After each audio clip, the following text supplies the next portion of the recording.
खुदा ईश आदि नाम एक ही शक्ति के हैं। वो कैसा है, कहां है, कैसे मिलता है, किसने देखा है?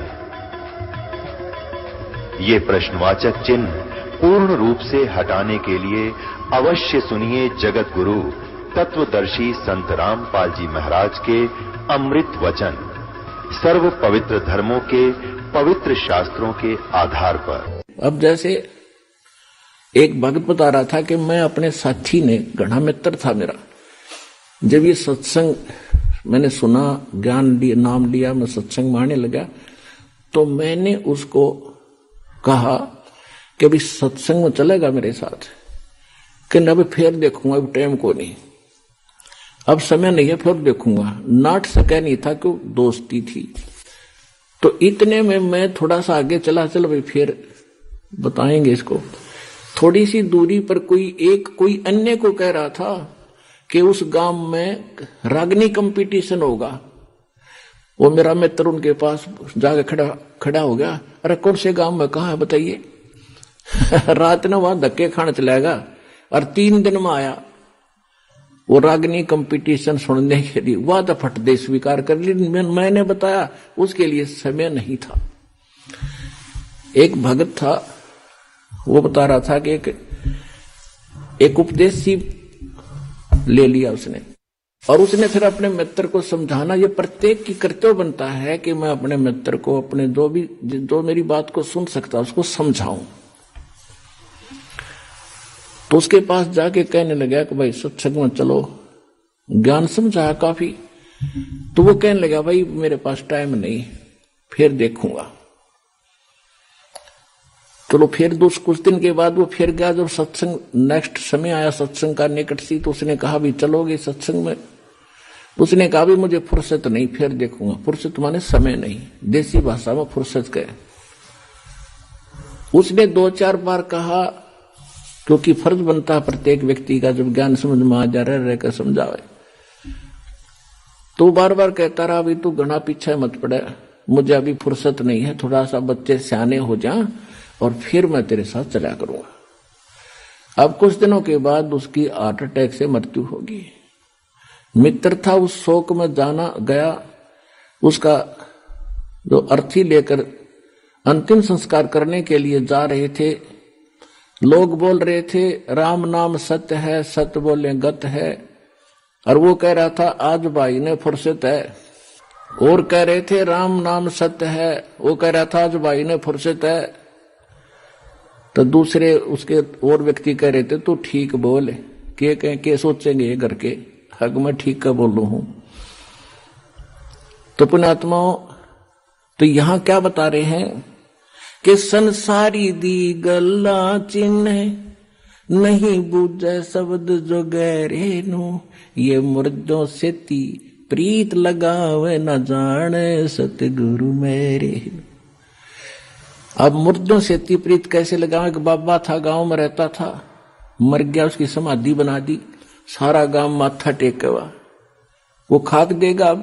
अब जैसे कोई वैद्य है, कोई डॉक्टर था और अच्छा जानकार वैद्य था, नाड़ी पकड़ के रोग बता देता था, दवाई जानता था, दे दिया, ठीक हो गया। और अब वो मर गया, मरने के बाद उसकी समाधि बना दी, मूर्ति भी बना लो उसकी, और फिर वहां उससे माथा टेकने जा और दवाई लेने जा, वो खाक दवाई देगा। ऐसा ही वैद्य खोजना पड़ेगा जैसा वो था। और वो वैद्य आज सतलोक आश्रम बरवाला जिला हिसार में है, इस पृथ्वी पर नहीं है।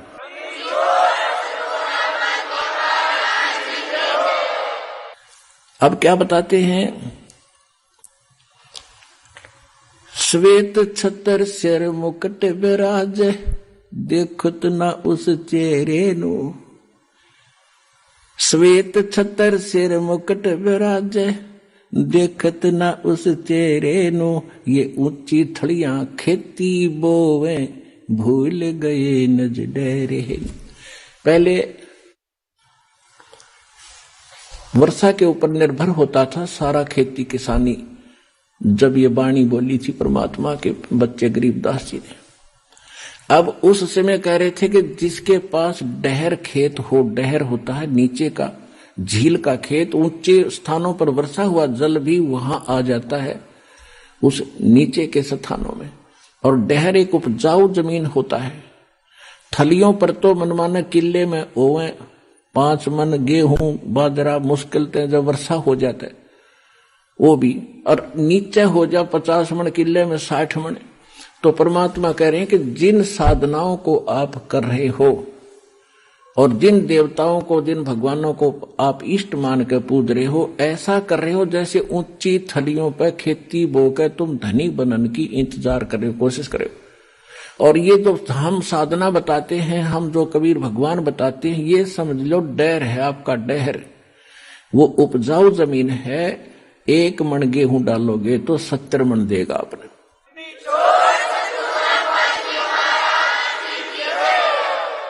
श्वेत छतर सिर मुकुट बिराजे, देखत ना उस चेहरे नु।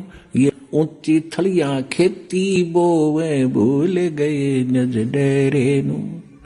ये संसार समझदा नाही, कंदा श्याम दोपहरे नु। अपन आत्माओं देखो हमारे साथ कैसा हमारे साथ बना हुआ है। अब जैसे कोई रिलेटिव है, रिश्तेदार, और कोर्ट में चला गया, कचहरियों में आगे रिश्तेदार मिल गया, तो हम क्या करते हैं, हेलो और ठीक हो, हाथ मिलाओगे, हाँ जी ठीक ठाक सब ठीक है। कचहरियों में ठीक ठाक का कोई से का काम नहीं, दोनों दुखी। कचहरियों में गया आदमी ठीक हो सकता है क्या? सताया हुआ या किसी ने सताया होगा। 100 चिंताएं होती हैं, आज पता नहीं गवाही की तारीख है, आज फलानी तारीख है, पता नहीं क्या होगा। परमात्मा कहते हैं आपने तो काल की भांग पी रखी है। जैसे कोई रिश्तेदार मेडिकल में कोई बच्चा बालक बीमार है, मिलने जाते हैं रिश्तेदार, हाथ मिलाओगे और ठीक ठाक, हाँ पर ठीक है सब, बाकी हो बालक का तकलीफ गड़ी है, फिर खाक ठीक है, लड़का मर नवरा बिला वो और तो ठीक ठाक है। तो यहां परमात्मा कहते हैं तुम इस ठीक ठाक को समझ नहीं सके। ये ठीक क्या है यहां पर? अब क्या बताते हैं, जैसे एक शराब पिए पड़ा था दोपहरी में, गर्मियों का मौसम, और पसीना रेत में पड़ा, और उसको कोई कह रहा है कि उठ भाई तुझे वहां वृक्ष के नीचे बैठा देता हूं। वो कहता छोड़ दे मौज हो रही है। तो ये हालत हमारी इस काल के लोक में, 36 समस्या हमारे सामने, रात में लाओ जिन्होंने कहा ठीक ठाक है, खाक ठीक ठाक है यहाँ पर। तो कहते हैं ये संसार समझदा नाही, कहंदा श्याम दोपहर नू। जलती धूप ने नोगे मौज हो रही है, कति ठंडी हवा चल है। ये संसार समझदा नाही, कहंदा श्याम दोपहर। दोपहर की आग में नोगा सीलक सी है। गरीब दास ये वक्त जात है, रोगे इस पैरे। कि याद कर रोया करोगे इस मनुष्य जीवन जो हाथ तो चलाएगा गलत साधना करके या बगैर साधना के। जैसे कुत्ता रोया कर रात ने, उसका एहसास होता है कि मेरे से गलती बन गई। मैं तो दे दी है बालम याणे नु, मैं तो दे दी है बालम याणे नु, मैं तो दे दी याणे नु, मैं तो दे दी है बालम याणे नु। गीता और भागवत पढ़े, नहीं बूझे शब्द ठिकाने नु। गीता और भागवत पढ़े, नहीं बूझे शब्द ठिकाने नु। मन मथुरा दिल द्वारका नगरी, क्या फिर बरसाने नु। मैं तो दे दी है बालम याणे नु। जब फुरमान धनी का आवे, को राखे घर जाने नु। जब फुरमान धनी का आवे, कौन राखे घर जाने नु। जा सतगुरु का शरणा लीजे, मेटे जमतल बाणे नु। मैं तो दे दी है बालम याणे नु, मैं तो दे दी है बालम याणे नु। उत्तर दक्षिण पूर्व पश्चिम, फिरदा दाणे दाणे नू, उत्तर दक्षिण पूरब पश्चिम, फिरदा दाणे दाणे नू, सर्व कला सतगुरु साहेब की, हरि आए हरि आने नू, सर्व कला सतगुरु साहेब की, हरि आए हरि आने नू। मैं तो दे दी है बालम याने नू, मैं तो दे दी है बालम याने नू। जम किंकर का राज कठिन है, ना वो छोड़े राजा राणे नू। जम किंकर का राज कठिन है, नहीं छोड़े राजा राणे नू। या दुनिया दा जीवन झूठा तुम भूल गए मर जाने नू। या दुनिया दा जीवन झूठा भूल गए मर जाने नू। मैं तो दे दी याने नू, मैं तो दे दी बालम याने नू। शील संतोष विवेक विचारो, दूर करो जुल्माने नू। शील संतोष विवेक विचारो, दूर करो जुल्माने नू। ज्ञान दराज ध्यान दी तुरिया, कोई जाने पान रसाने नू। मैं तो दे दी है बालम याने नू, मैं तो दे दी है बालम याने नू। मैं तो दे दी। महल कपाट सतगुरु ने खोले, अमी महारस खाने नू। महल कपाट सतगुरु ने खोले, अमी महारस खाने नू। गरीब दास सुन भंवर उड़ावे, गगन मंडल रम जाने नू। मैं तो दे दी है बालम याने नू, मैं तो दे दी है बालम याने नू। अब क्या बता रहे हैं गरीबदास जी?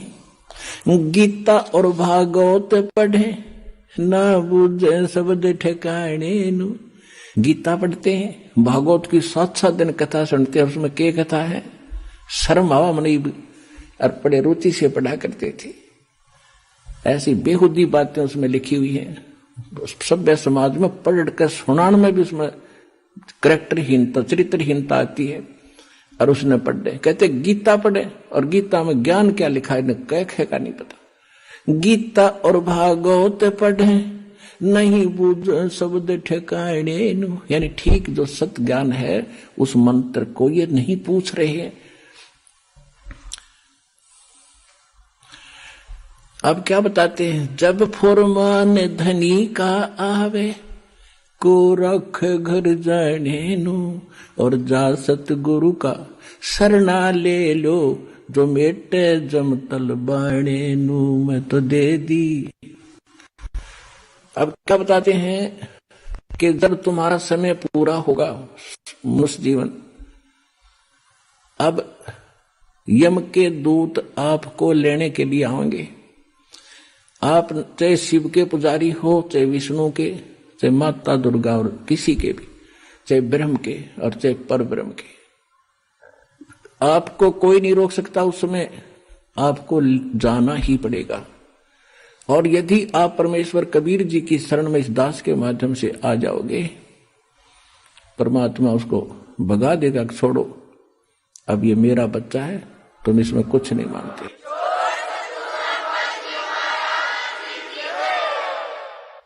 एक आपने बहुत से भक्तों के अनुभव सुने हैं।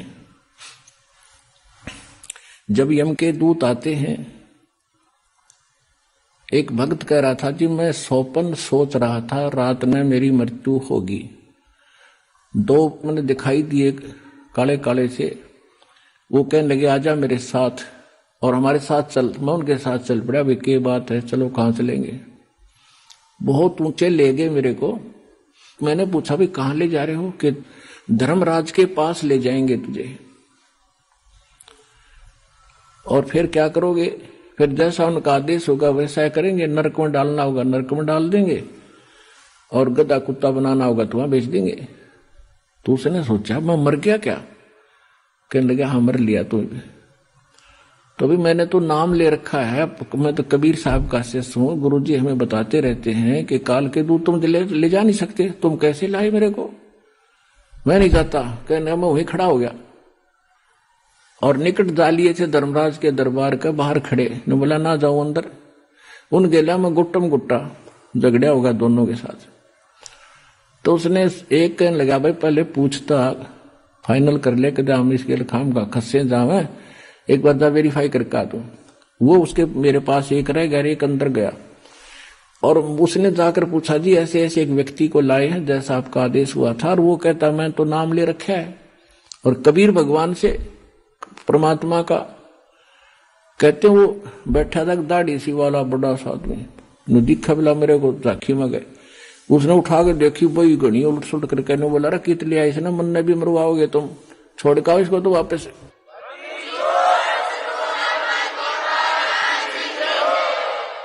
तो वहीं से पटक दिया वापस, इतना ऊंचा पटक दिया बेरहम होने जैसे, और मेरी घीघी बंदरी वापस आ एकदम उठा। तो काफी देर तक मेरा शरीर शिथिल था, हिल टुल नहीं रहा था, पसीना शरीर मारा। तब यदि ये घटना ना घटती और मैं ठीक ठाक उठ ले जाता तो शायद मैं इसको केवल सौपन मानकर भूल जाता। अब उसके बाद मेरी और ज्यादा लगन बन गई भगवान में। तो यहां गरीबदास जी कहते हैं कि जब फुरमान धनी का आवे को रख घर जाने नो, जा सतगुरु का शरणा लीज जो मेटे जम तलबाणे नु। जो जम का तलबाना यानी जो आदेश आता उसको कैंसिल कर दे, भाग जाओ, ये मेरा भक्त है, मेरी मर्जी से ये यहां से जाएगा। कहते हैं ऐसे सतगुरु की शरणा लो। उस परमात्मा की कृपा से दास रामपाल दास के पास वो मंत्र वो शक्ति है भगवान की दी हुई।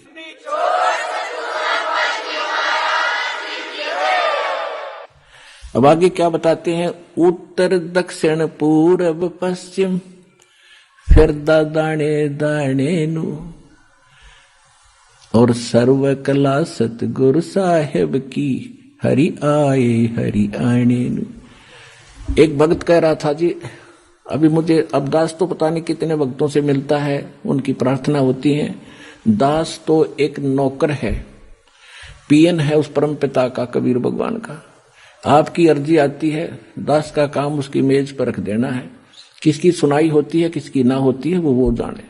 एक भक्त ने कहा जी मैं विदेश जाना चाहता हूं, अमेरिका का वीजा चाहता हूं, और बन नहीं रहा, मैंने सारे प्रयत्न कर लिए। मैंने कहा बेटा विश्वास करेगा तो यहीं तरफ अमेरिका बना देंगे। तो उसका काम बनया नहीं, इसलिए या जैसा भी वो रह गया, नहीं गया। अब 2 महीने पहले वो कह रहा था जी जो आपने वचन बोले थे आज मेरा यही अमेरिका बन गया, सारे सुख हो गए, और जो प्लाट था एक वो किसी ने दबा रखा था वो भी मिल गया, काफी कीमती था। तो यहां परमात्मा गरीबदास जी कह रहे हैं पूर्व पश्चिम उत्तर दक्षिण फिरदा दाणे दाणे नो, और सर्व कला सतगुरु साहिब की हरियाए हरियाणे नो। सारे सुख देगा तुम्हें, मोक्ष देगा।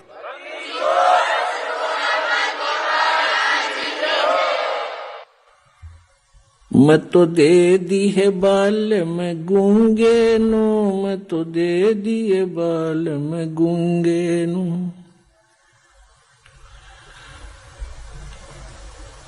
जा बालम दी मैं बल बल जावा, जो दान लगावे ओंगे नो। छाड़ा मूल फूल क्या तोड़े, कहाँ चढ़ावे सूंगे नो। दूध गऊदा बच्चा पी गया फिर क्या कढ़ावे चूंगे नो।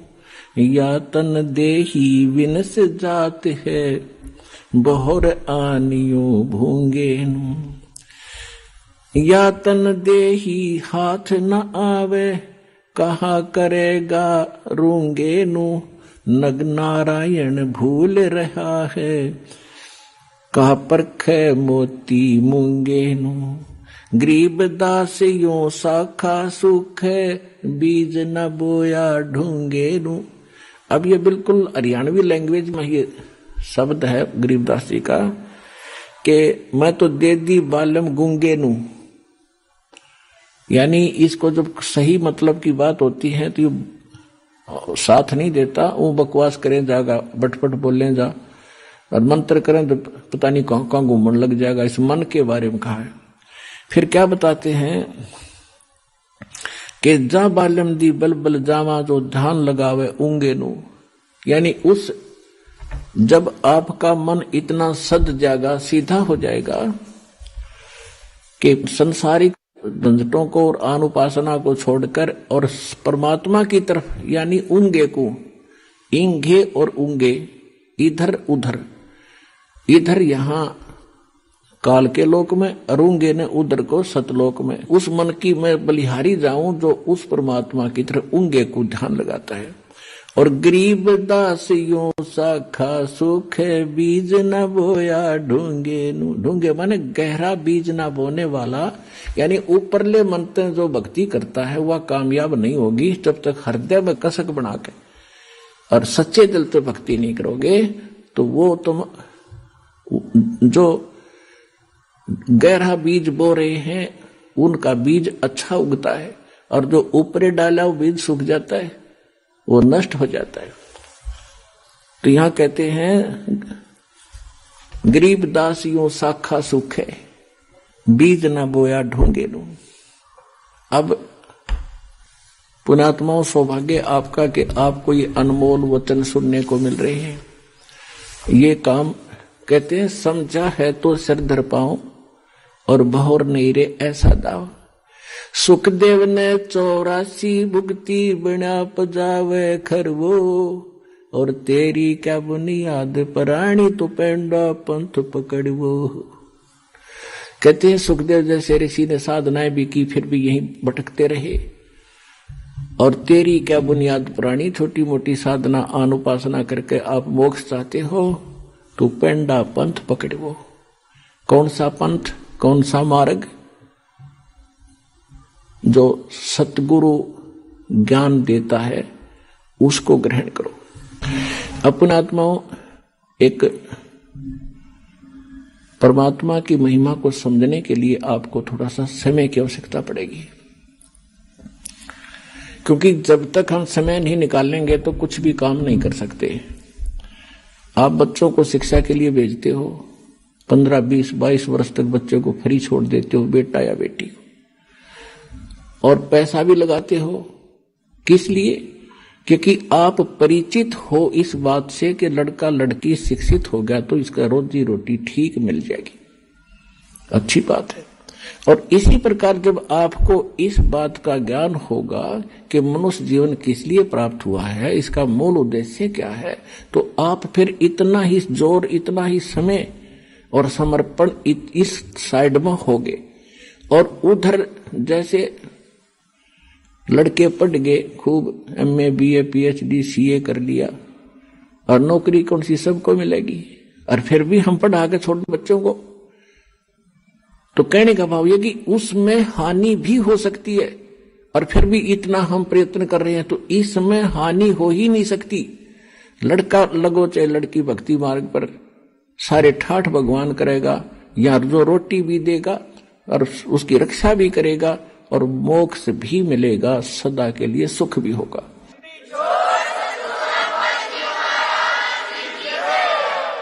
अब जैसे ये दास देख रहा है, छोटे छोटे बच्चों को लेकर के माताएं यहां पर पहुंच रही हैं इतनी गर्मी और सर्दी के अंदर, और कितनी कितनी दूर से आते हैं। ट्रेन के अंदर कितनी भीड़ होती है, सारा साथ 2-2 दिन लग जाते हैं। दूर से आने वालों के 24-25 घंटे लग जाते हैं, 20-20 घंटे लग जाते हैं। तो ये क्यों आ रहे हैं? जैसे किसान, खासकर हरियाणा क्षेत्र में हम देखा करते थे, हमारे पिताजी और अन्य गांव के लोग, रात्रि के समय जैसे आज कितनी सर्दी है, जनवरी में कितनी सर्दी होती है, और खेत में किसान का नहर से पानी का नंबर आ जाता है रात के 12 बजे, जनवरी का महीना, और शीत लहर चल रही होती है। अब हम तो कमरे बंद करके खिड़की द्वार सारे रजाई ओढ़ कर सोना पड़ता है कि ठंड ना लग जाए, और किसान एक कंबल खेस ओढ़ के और खेत में पहुंच जाता रात के 12 बजे उसी शीत लहर में।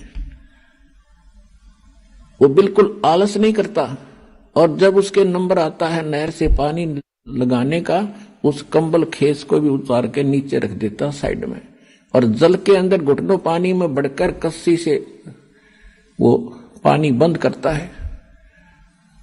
अब वो किस लिए कर रहा है ऐसा काम? उसको मालूम है कि ये थी आज मैं सिंचाई करने नहीं गया और मेरा नंबर कट जाएगा, फिर ये नंबर मिलेगा नहीं, इतने मेरी फसल सूख जाएगी और मेरे बच्चे भूखे मर जाएंगे, मैं निर्धन हो जाऊंगा।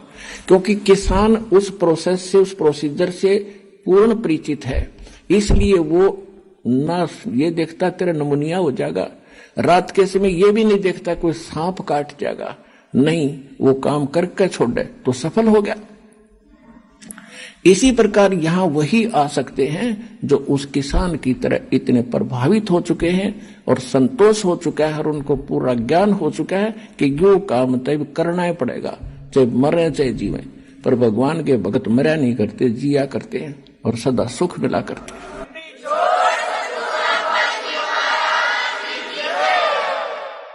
इसलिए कहा है कि ये संसार समझदा नाही, कहंदा श्याम दोपहरे नू, गरीबदास ये वक्त जाते रोगे इस पैरे नू। समझा है तो सिर धर पाओ और बहोर नहीं रह सकाओ। अपने भाई बहनों को भी समझाओ, सारे संसार में ज्ञान फैलाओ, सारा विश्व सुखी होगा, सबको मोक्ष मिलेगा। ये वो टाइम आ गया है।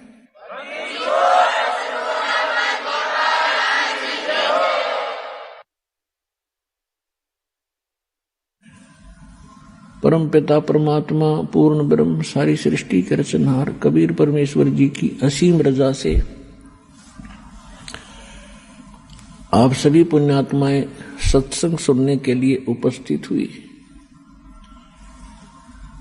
जिन पुण्यकर्मी प्राणियों के युगों युगों के बहुत ही पुण्य एकत्रित हो जाते हैं, उनको मानव शरीर प्राप्त होता है।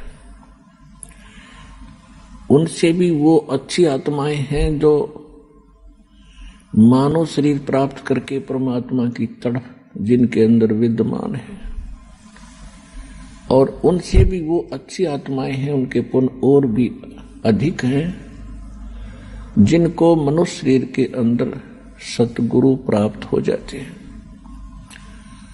और परमात्मा की यथार्थ भक्ति विधि प्राप्त हो जाती है। तो आप सभी पुण्यात्माएं उस श्रेणी की हो जैसे गुड, बेटर, बेस्ट। आप वो बेस्ट कर्मों वाली आत्माएं हैं जो सतलोक आश्रम बरवाला से दीक्षित हो चुके इस दास से। आपके कर्मों का आपको ज्ञान नहीं, क्योंकि लाल की कीमत को लाल नहीं जानता, जोर ही बताता है ये कितनी कीमत का है। आप वो आत्मा हैं परमात्मा जिनके लिए युगों से भटक रहे थे। गोता मारूं स्वर्ग में जा बैठूं पाताले, गरीब दास ढूंढता फिरूं अपने हीरे मोती लाले। कबीर साहब गरीबदास जी को बता रहे हैं परमात्मा के गरीबदास, मैं भटक रहा हूं अपनी प्यारी आत्माओं को, जो भी कभी मेरे शरण में आई हैं उनके साथ मेरा एक विशेष कनेक्शन हो जाता है। मेरी जिम्मेवारी बन जाती है कि उनको यहां से निकालूं। उनके लिए मैं कभी पाताल में, कभी स्वर्ग में, कभी पृथ्वी लोक पर उनको प्रेरित करने के लिए मैं फिरता रहता हूं, घूमता रहता हूं। आज आप परमात्मा की शरण में आए हो, कबीर भगवान की ही रजा से यहां आए हो। उन्होंने कोई भी कारण आपको यहां लाने का बनाया, कोई कष्ट हुआ, किसी साथी सहयोगी बहन भाई ने आपको यहाँ का ज्ञान बताया, या कोई पवित्र पुस्तक मिली, या कोई सीडी आपको सुनने को मिली, या किसी पुण्य कर्मी प्राणी के चैनल के ऊपर आपने परमात्मा की कथा सुनी। ये सब लीला परमात्मा कबीर जी ही कर रहे हैं। आप तो यहां इस काल के इस जुगाड़ में सारा जीवन खो देते हो। सभी प्रयत्नशील हैं, कोठी बने, घना धन हो, सुखी हो, बैंक बैलेंस हो, और हो वही रहा है जो होना होता है, क्योंकि आपकी जो किस्मत के अंदर जो प्रारब्ध में लिखा जाता है आपको आजीवन वही प्राप्त होता है। बेशक आप कितने ही पाप कर्म बिगाड़ो, चाहे चोरी करो, डाके मारो, रिश्वत ले लो, और चाहे आप कोई और हथकंडा अपनाओ धनी बनने के लिए, आपको केवल लिखा लेख किस्मत का ही प्राप्त होता रहेगा। और पाप आप जो करोगे अधिक धनी बनने के लिए कहीं से पैसा एकत्रित भी कर लोगे, वो पैसा नहीं रहेगा। कोई सदस्य घर का बीमार हो जाएगा, कोई पशु खराब हो जाएगा, या कोई पैसे लेकर देखो ना, या कोई लूट लेगा कि चोरी हो जाएगी, और वो पाप जो के तो रहेंगे, वो चोरी नहीं होते, वो आपने कुत्ते गधे सूअर बनकर फिर भोगने पड़ेंगे। तो पुण्यात्माओं, परमात्मा का विधान है, ये किसी डूम बाट के गीत नहीं है। इन पर आपने घना जोर देना पड़ेगा। और जिस दिन आप समर्पित हो जाओगे कि कबीर इज गॉड, परमात्मा कबीर है, और इस धरती पर कोई ज्ञान नहीं, कोई भगवान नहीं, और ऐसा कोई सच्चा नाम नहीं, उसी दिन से आपका हाथ पकड़ लेगा परमात्मा। और जब आप भगवान के होगे फिर आपको चिंता क्या। सिर सौंप्या गुरुदेव को, सफल हुआ ये शीश, नित्यानंद इस शीश पर आप बसे जगदीश। जब ये शीश मालिक को सौंप दिया तो ईब वो उसका हो गया, हमारा नहीं रहा। और उस धनी के शीश ने फिर जोखिम क्या, उसको कौन टच कर सकता है, उसको कौन डिस्टर्ब कर सकता है। तो आप उसके बनकर देखो। परमात्मा कहा करते थे, कबीर इस संसार को समझाऊं के बारे, ये पूछ पकड़ के बेड़ की भाई उतरा चावे पार। और परमेश्वर से प्राप्त ज्ञान के आधार से उन्हीं का ज्ञान गरीबदास जी ने बताया है। बेड़ पूछ को पंडित पकड़े, ये बादो नदी बिहंगा, गरीबदास वो भवजल डूबे, जा नहीं साध सत्संगा। परमात्मा कहते हैं, कबीर इस संसार को समझाऊं कै बार, और ये पूछ पकड़ के भेड़ की, और दरिया से पार होना चाहते हैं। इन नकली गुरुओं ने, अज्ञानियों ने आपको भवसागर से पार होने की जो विधि बताई है, जो देवी देवताओं की पूजाएं, अन्य मंत्र जो सदग्रंथों में प्रमाणित नहीं है, वो शास्त्र विधि त्याग कर मनमाना आचरण है। वो साधनाएं जो आप कर रहे हो वो तो ऐसी हैं जैसे कोई मूर्ख और किसी भोली आत्मा को सलाह दे दे जो दरिया से पार होना चाह रहा हो, उसको ये कह दे कि ये भेड़ पकड़ दे, इसकी पूंछ पकड़ कर दरिया में घुस जा, ये तुझे परले पार कर देगी। आपको खूब पता है वो भेड़ की पूंछ पकड़ कर पार नहीं हुआ जा सकता। उसके लिए तो एक सुदृढ़ नौका चाहिए, और फिर उसमें खेवट चलाने वाला भी ठीक आदमी, एक्सपर्ट हो, तब पार हुआ जाता है। तो परमात्मा कहते हैं कि ये भोली आत्माएं साधना तो शास्त्र विरुद्ध कर रही है, और सभी बात करते हैं ऊपर पार होने की। इसी प्रकार गरीबदास जी कहते हैं कि भेड़ पूछ को पंडित पकड़े, ये विद्वान पुरुष गुरु लोग साधना शास्त्र विरुद्ध कर रहे हैं, वो भेड़ की पूंछ पकड़े बैठे हैं। और भादो नदी बिहंगा, भादवा के अंदर बहुत ज्यादा वर्षा होती है और दरियाएं एक विशेष रूप धारण करके और फ्लो होकर चलती हैं, बड़े भयंकर पानी लेकर के। तो कहते हैं उसमें से पार होना है आपने, और उसके लिए आप भेड़ की पूंछ पकड़े बैठे हो। गरीबदास व भवजल डूबे, जा नहीं साध सत्संगा, कि जिनको सतगुरु का सत्संग नहीं मिला वो भवसागर में डूब जाते हैं गलत साधनाएं करके। कबीर साहब कहते हैं, तीर्थ कर कर जग मर्या, उड़े पानी नाए, राम नाम जप्या नहीं फिर काल घसीटे जावे। कहते गंगा काठे घर करो, गंगा किनारे घर करो, और चाहे पीवो निर्मल नीर, मुक्ति नहीं सतनाम बिना, यों कह रे साहिब कबीर। काशी करवत लेत हैं, आण कटावे शीश, ये बन बन भटका खात है, ऐसे मिले नहीं जगदीश।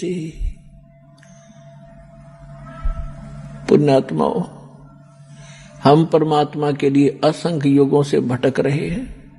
जब से हम भगवान से बिछड़े हैं, उस सच्चे स्थान को, सुखदायी स्थान को, उस सुख सागर को छोड़कर हम इस काल की जोड़ी में आ गए, इस गंदे पानी में। उसी दिन से आत्मा को आभास है कि वो सुख पुनः प्राप्त हो, और उस सुख की प्राप्ति के लिए काल ने आपके ऊपर पर्दा डाल दिया, या त्रिगुणमय माया, रजगुण ब्रह्मा, सतगुण विष्णु, तमगुण शिव जी के अंदर से निकल रही एक ऐसी किरणें आपको अचेत कर देती हैं, आप पर इतना प्रेशर डाल देती हैं कि आप रोजी रोटी तक सीमित हो जाते हो। और फिर भक्ति के लिए कभी अंगड़ाई लेती है आत्मा, तो उसके लिए काल ने करोड़ों की संख्या में ये दूत बैठा रखे हैं काल के, जो गलत साधना बताते हैं, शास्त्र विरुद्ध भक्ति बताते हैं। अगर किसी की आत्मा भक्ति की तरफ प्रेरित होती है तो इन काल के दूतों के जाल में फंस कर अपना जीवन नाश कर जाती है। फिर इसने सोचा है कि निर्धन सोचता है कि मुझे धन घना हो तो मैं सुखी हो जाऊं। जिसके पास माया होगी वो सपने में भी सुखी नहीं हो सकता। ये याद रख लियो, दास के वचन नहीं, ये परमात्मा के वचन है। सुखी कौन होगा उसकी विधि बताते हैं। अब जो धनवान है वो ये सोचते हैं कि ये राजा लोग सुखी होंगे, राजनेता सुखी होंगे, इनको सोपन में सुख नहीं। ये सिर्फ एक छोटी सी प्रभुता पाकर इधर उधर से अटपट करके अपना जीवन व्यतीत कर रहे हैं। और हमने देखा कि ये बड़ी इनकी मौज होगी, आगे पीछे इनके गाड़ियां चलती हैं और पुलिस रहती है साथ में। ये सुख का साधन ही नहीं है। फिर ये राजा लोग समझते हैं कि देवता लोग सुखी होंगे स्वर्ग के अंदर। स्वर्ग में तो आग लग रही है। परमात्मा ने कहा कि ब्रह्मांड 2100 आग लगी है और कृत्रिमबाजी सभी ठगी है। देवता लोग समझते हैं कि इंद्र सुखी होगा, हमें सुख नहीं।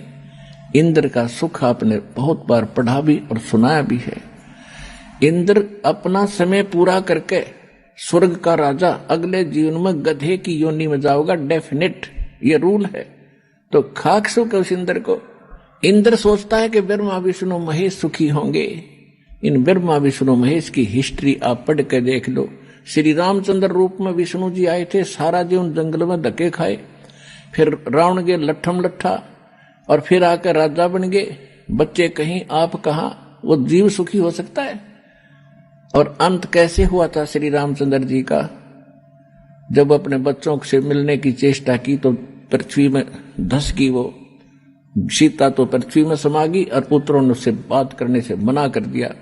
और फिर आकर के उन्हें सरयू नदी में जल समाधि ली, जिंदा डूब गया। तो क्या ये सुख है? विष्णु जी को सुख है? फिर श्री कृष्ण जी की हिस्ट्री देख लो। जेल में जन्म हुआ, मम्मा दुश्मन, कभी केसी, कभी चानौर, कभी जरासंध, कभी काल्यवन, लठ ले आएंगे। और अंत कैसा हुआ? श्री कृष्ण जी के सामने पूरा यादव कुल नाश हो गया, आपस में लड़का मर गया। और जो बुजुर्ग सबसे पीछे रह जा, सबकी मृत्यु देख ले, वो जीव सुखी नहीं होता। परमात्मा कहते हैं, भाई तन दर सुखिया कोई ना देखा, जो देखा सो दुखिया हो, उदय अस्त की बात करते हैं, मन सबका किया विवेक का हो, सबका किया विवेक का हो। भाई घट बाधे सब जग दुखिया, के गृहस्थी बैरागी हो। घट बाधे सब जग दुखिया, क्या गृहस्थी बैरागी हो। सुख देव ने दुख के डर से, गर्भ में माया त्यागी हो। गर्भ में माया त्यागी हो। तंदर सुखिया कोई ना देखा, जो देखा सो दुखिया हो।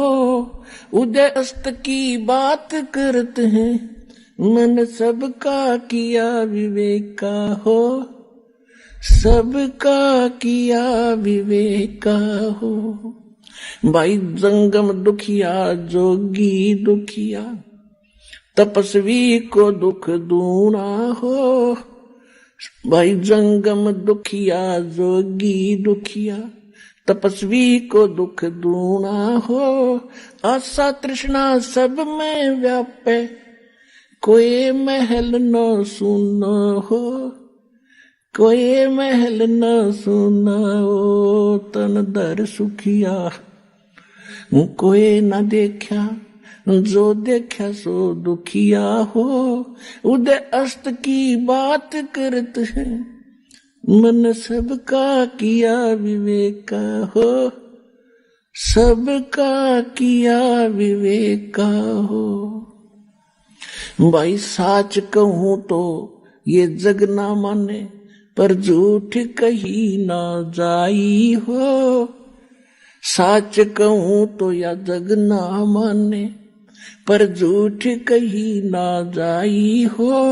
ये ब्रह्मा विष्णु शिव जी दुखिया, जिन ये राह चलाई हो। जिन ये राह चलाई हो। तंदर सुखिया कोई ना देखा, जो देखा सो दुखिया हो। उदय अस्त की बात करते हैं, मन सबका किया विवेक का हो। सबका किया विवेक का हो। भाई सुरपति दुखिया, इंद्र को सुरपति कहते हैं।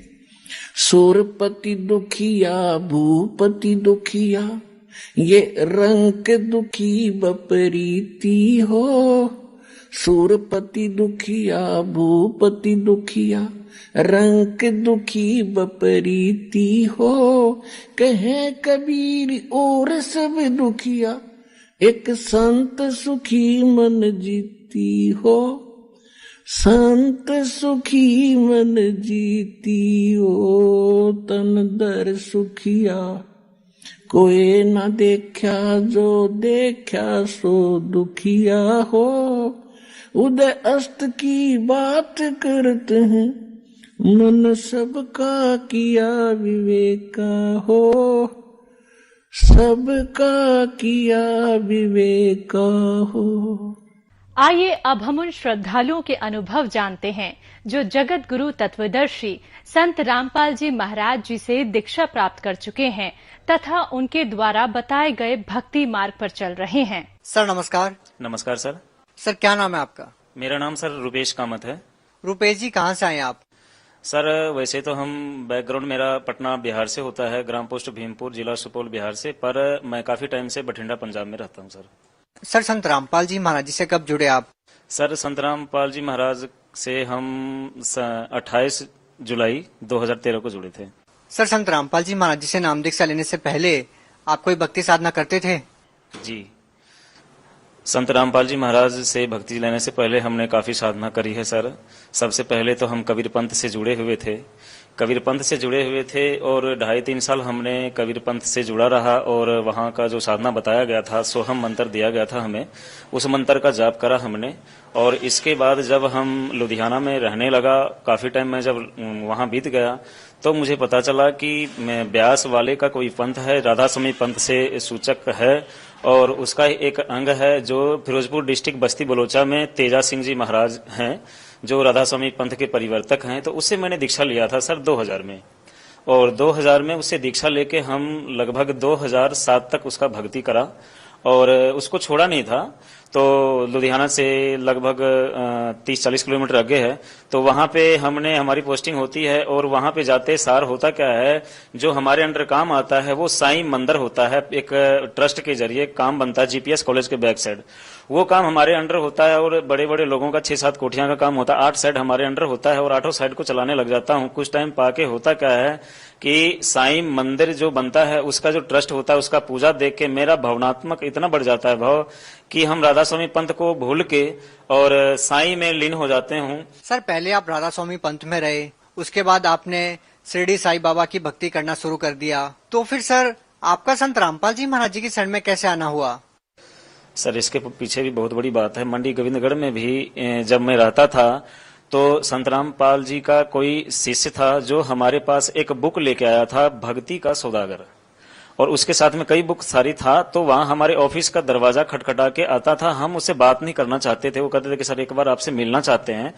तो काफी हमारे ना हर एक संडे वाले दिन आ जाते थे, ऑफिस का आधा टाइम होता था, आधा टाइम हम छुट्टी करते थे, लेकिन वो उसी टाइम आ जाते थे और मुझे डिस्टर्ब करते थे कि आप ये कोई संत है और वो भक्ति कबीर पंथ से है और आपको ये बुक दे के हम ज्ञान समझाना चाहते हैं। तो हम सुनना नहीं चाहते थे उसका बात, और उसको हम बोलते थे कि भाई हम दुनिया में जितने भी संत है सबको तकरीबन देखा है, राधा स्वामी से बढ़ के कोई संत नहीं है। मैंने ब्यास वालों से जुड़ा हुआ है, वहां भक्ति करा, अब शिरडी साईं वाला से मैं जुड़ा हूँ, कबीर पंथ से जुड़ा हुआ, आसाराम बापू से भी दीक्षा ले रखा था, अमृतसर जाके हमने वो भी 2 साल भक्ति करा है। बीच में लगभग तकरीबन सारे संत को जान चुका है, मुझे किसी संत के चक्कर में नहीं पड़ना है। शिरडी साईं वाला से बढ़ के कोई है ही नहीं, ना तो कोई भगवान है, क्योंकि उस बीच में होता क्या था कि हम साईं सच्चरित्र को तकरीबन बारीकी से पढ़ चुका था।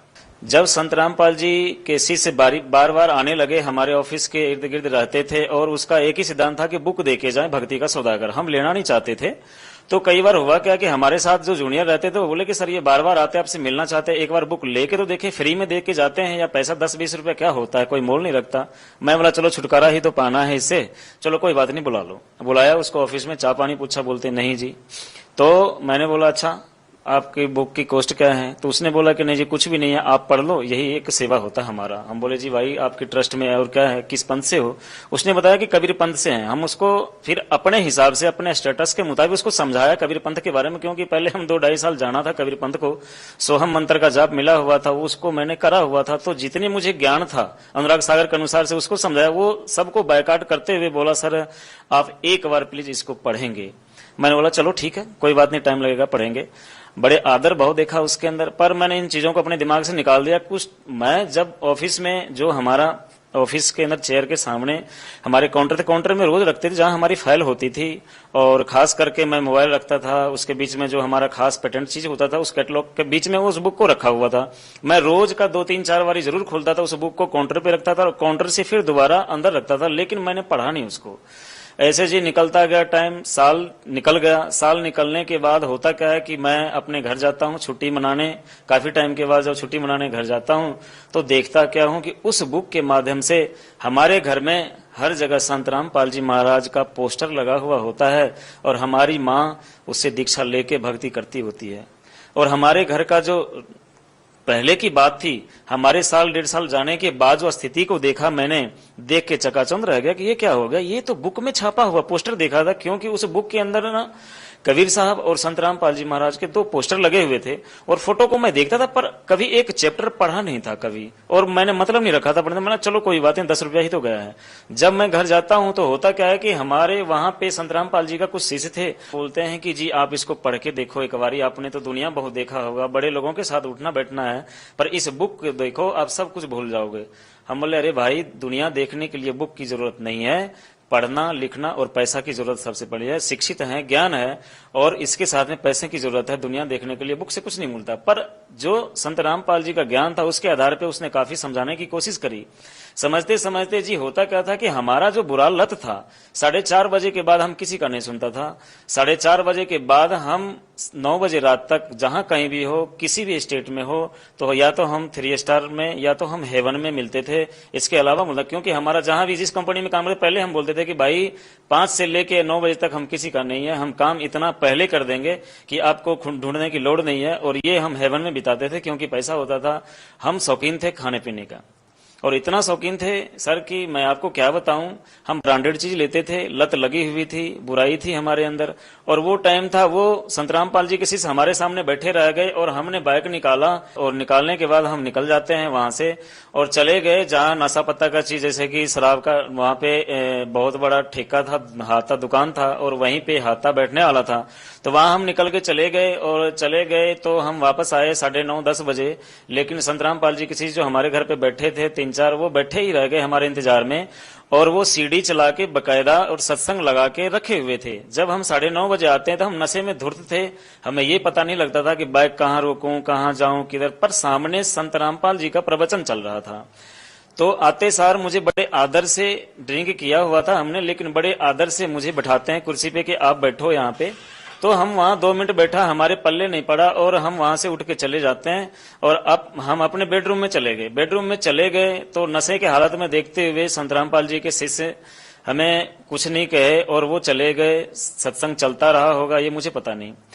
जब हम सवेरे सो के उठते हैं तो मेरे उठने से पहले हम देखे कि वो भाई जो थे 3-4, वो फिर देखे बैठे हुए। हम बोले भाई तुम्हारे को काम नहीं है? वो कह रहे हैं कि नहीं काम तो बहुत है सर, लेकिन आप बहुत दिनों के बाद आए हो इसलिए आपसे मिलने का इच्छा इतना था कि आपसे बात करें, लेकिन आप है कि हमसे बात नहीं करना चाहते हो, आप तो नशे में रहते हो, आप इतना ऊपर चले गए कि हमें पता ही नहीं था कि अपने आप को भी भूल गए हो और अपनापन की तो बात ही नहीं रही।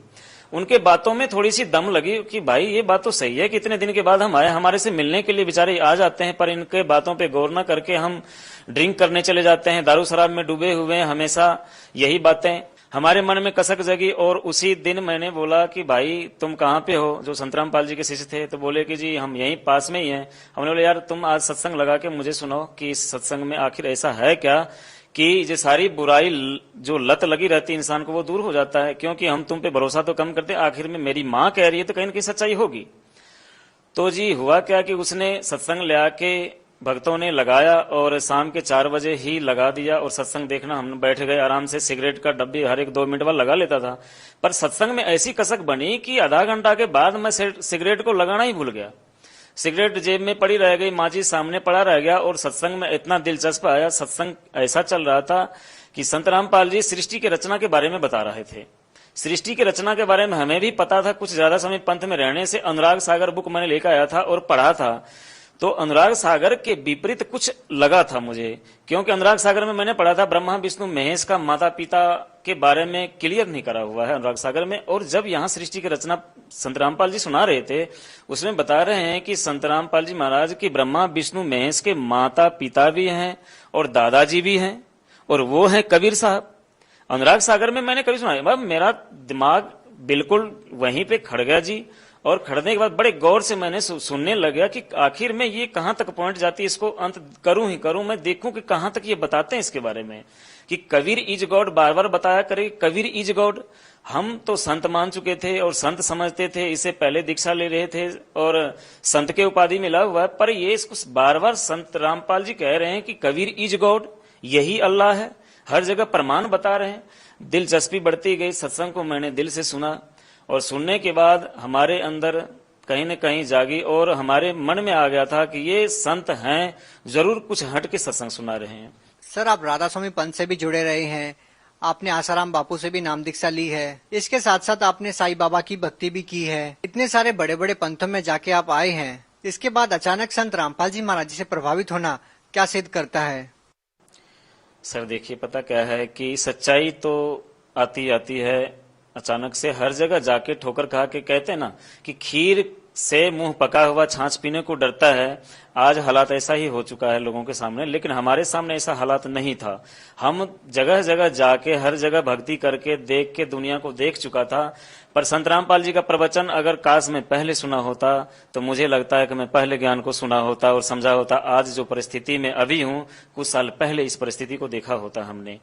हुआ क्या है कि सर हमने ज्ञान को जब देखा समझा, जब संत रामपाल जी प्रोजेक्टर के माध्यम से जब एक एक पेज को खोलता है तो वाकई दिल को छूने लग जाता है। कहीं ना कहीं संत रामपाल जी महाराज जी का जो ज्ञान है वो राधा स्वामी पंथ से, संत आसाराम जी से या साईं भक्ति से अलग है। लेकिन बात करें यदि बदलाव की, तो आपके जीवन में संत रामपाल जी महाराज जी से नाम दीक्षा लेने के बाद क्या क्या बदलाव आए हैं जो पहले कभी नहीं आए? सर, ये भी बहुत कठिन सवाल आपने पूछा है। जिंदगी में मैंने तो कहते हैं बदलाव, यहाँ पे तो रोटी कपड़ा मकान, ये 3 चीजों को ही सबसे उत्कृष्ट मान रखे हैं इंसान। लेकिन इन रोटी कपड़ा मकान के पीछे भी बहुत बड़ी राज छुपी होती है। होता क्या है कि मैं बहुत पैसा कमाता था पहले, इतना पैसा कमा के सुख और सुकून की जिंदगी मैंने कभी नहीं जीता था, क्योंकि शाम मेरा निकलता था बियर बार में, कहीं हेवन में या 3 स्टार में। मैंने कभी अच्छा टाइम नहीं देखा शाम के टाइम में। रात को मैं लड़ ही जाना या किसी को गाली गलौज कर देना, उल्टा अभट शब्द का प्रयोग करना, तो वो चीज नहीं। अब जो सुकून मुझे मिला है, अब जो मैं व्याख्या करूं तो शायद बहुत, जितना कर दूं उतना कम है। आज जो मुझे लाभ है कि इन सारी बुराई, 33 करोड़ में धक्का खाने से एक ही भक्ति, जिसको एक गॉड, एक अल्लाह, एक परमात्मा कहते हैं, उसका मुझे रास्ता मिलाया और उस परमात्मा से परिचित कराया और उसको मैंने देखा और उसके भक्ति में लगे रहते हैं। सारी बुराइयों को त्याग दिया। आज हमारे पास अच्छा घर है बठिंडा डिस्ट्रिक्ट के अंदर और बड़े कम समय में बड़े अच्छे पैसा कमाया हमने। लाभ मैं जितना बताऊं भगत जी उतना कम है, क्योंकि देखो सच्चाई, एक इंजीनियर होने के नाते मैंने 1 नंबर का, मैं सोचा मेहनत करके कमाई करके ही करना है। डीडी मित्तल टावर में मैंने आपको बताना चाहूंगा, मैंने बता नहीं पाया था, डीडी मित्तल टावर में लास्ट बार जब मैंने नौकरी छोड़ा 2013 में नौकरी छोड़ा इसी वजह से कि वहां झूठ ठगी था। 10% पैसे काटना हर एक ठेकेदारों से, 10,000 रुपए ऊपर से लेना और सबका परसेंटेज बना हुआ था, सबको देना। ये काम करने के लिए हमारे संत रामपाल जी महाराज पहले मना किए हुए, ठगी नहीं मारनी, झूठ नहीं बोलना, बेईमानी नहीं करना, रिश्वत नहीं लेना। तो ये कहीं ना कहीं हमारे नौकरी में और हमारे जिंदगी में बाधा था, भक्ति नहीं होना था, जिसके कारण मैंने नौकरी छोड़ा था। नौकरी छोड़ने के बाद सर हम बिल्कुल साधारण वेश में आके, जहां तक कि मैंने 2 नंबर की कमाई से जितना मैंने वहां पे लिया, हमारे पास बाइक, मोटरसाइकिल, अच्छा बेड, अच्छे कपड़े, अच्छे सोसाइटी का सारा सिस्टम था, जिंदगी जीने का सारा साधन था हमारे पास। सबको डीडी मित्तल टावर में छोड़ के हमारे नीचे काम करने वाले सुपरवाइजर, फोरमैन को मैंने बोला कि आज तुम्हें सेवा में ये सब कुछ दे के मैं जा रहा हूं, जहां तक कि मैंने मोटरसाइकिल तक को भी नहीं लिया। और हमने हमारे पास जो फोन दिया हुआ था कंपनी की तरफ से, वो भी छोड़ के मैं जीरो होके मैं लोकल यहाँ रहने लग गया। और मैंने एक राज मिस्त्री के काम से अपनी जिंदगी का शुरुआत किया 2014 में जनवरी में। आज भगत जी 2019 में हमने इतना तरक्की करा कि आज बठिंडा डिस्ट्रिक्ट में सबका नजर मेरे ऊपर गड़ा रहता है। लगभग मैंने करोड़ों रुपया कमाया है। और कमाया कैसे? झूठ बोल के नहीं, ठगी मार के नहीं, बेईमानी करके नहीं, हेरा फेरी करके नहीं। आज भी कंपनी को पता लगता है, ऑफर देता है, जिस टाइम छोड़ के आया था वो कहता है आज ना कल बेटा तू मेरे पास ही आएगा, क्योंकि ये लत ऐसा है जिसको इस ऑफिस का और एसी का ऐसो आराम नजर आता है, वो धूप में और बाहर कहीं धूल में टिका नहीं सकता। और मैंने उसको चैलेंज करा था कि ऐसे है सर, अगर मैं दोबारा आऊंगा तो अब मैं आपके पास नहीं आऊंगा, मैं सीधा ऊपर जाना चाहूंगा, लेकिन आपके पास आने से अच्छा ऊपर चले जाना, क्योंकि मुझे सच्चाई से परिचित मैं हो चुका हूं। सर, संत रामपाल जी महाराज जी के बारे में आप लोगों को क्या संदेश देना चाहते हैं? सर, संत रामपाल जी महाराज के बारे में हम तो क्या संदेश देना चाहेंगे। आज पूरे विश्व जागृत हो चुके हैं। संत रामपाल जी महाराज के बारे में सबको पता लग गया है संत रामपाल जी महाराज है क्या। सच्चाई तो यही है कि संत रामपाल जी महाराज का ही दिया हुआ भक्ति हमें करना पड़ेगा। आज कर ले भक्ति या कल कर ले। हमने भी बहुत ऐंठा था और हमने ही बहुत लोगों को घुमाया था कि ये कोई भक्ति नहीं है, ठग हैं, लुटेरे हैं, संत सब। लेकिन आज मैं जिस प्रकार से संत रामपाल जी का गुणगान करते हैं, हम इसी प्रकार से पूरे विश्व संत रामपाल जी का गुणगान करेंगे और उसके शरण में आएंगे। जी धन्यवाद। सत सर जी।